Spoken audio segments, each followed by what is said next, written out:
si j'avais appris tout doucement le départ de ma Pauline chérie, je n'aurais peut-être pas autant souffert. Mais l'ayant appris par surprise, ce fut comme si un glaive s'était enfoncé dans mon cœur. Je me souviendrai toujours, ma mère chérie, avec quelle tendresse vous m'avez consolée. Puis vous m'avez expliqué la vie du Carmel qui me sembla bien belle. En repassant dans mon esprit tout ce que vous m'aviez dit, je sentis que le Carmel était le désert où le bon Dieu voulait que j'aille aussi me cacher. Je le sentis avec tant de force qu'il n'y eut pas le moindre doute dans mon cœur. Ce n'était pas un rêve d'enfant qui se laisse entraîner, mais la certitude d'un appel divin. Je voulais aller au Carmel non pour Pauline, mais pour Jésus seul. Je pensais beaucoup de choses que les paroles ne peuvent rendre, mais qui laissèrent une grande paix dans mon âme.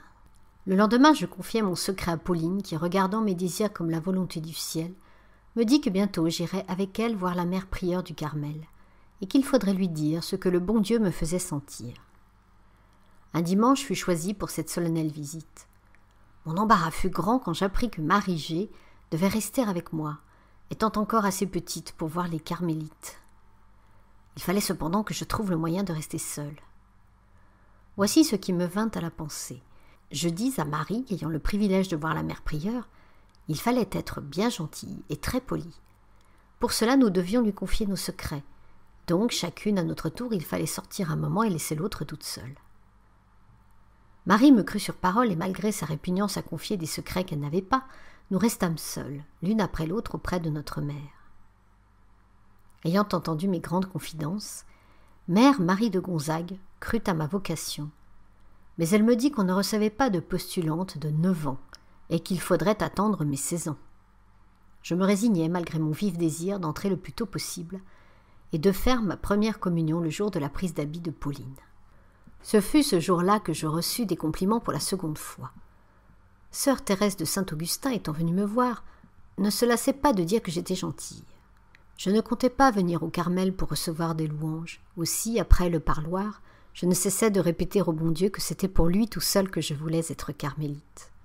Je tâchais de bien profiter de ma Pauline chérie pendant les quelques semaines qu'elle resta encore dans le monde.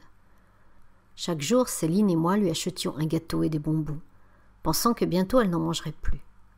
Nous étions toujours à ses côtés, ne lui laissant pas une minute de repos. Enfin, le 2 octobre arriva, jour de larmes et de bénédictions, où Jésus cueillit la première de ses fleurs, qui devait être la mère de celle qui viendrait la rejoindre, peu d'années après. Je vois encore la place où je reçus le dernier baiser de Pauline.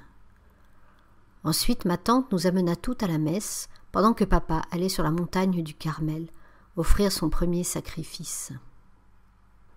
Toute la famille était en larmes, en sorte que nous voyant entrer dans l'église, les personnes nous regardèrent avec étonnement. Mais cela m'était bien égal et ne m'empêchait pas de pleurer. Je crois que si tout avait croulé autour de moi, je n'y aurais fait aucune attention. Je regardais le beau ciel bleu, et je me tenais que le soleil puisse luire avec autant d'éclat, alors que toute mon âme était inondée de tristesse. Peut-être, ma mère chérie, trouvez-vous que j'exagère la peine que j'ai ressentie.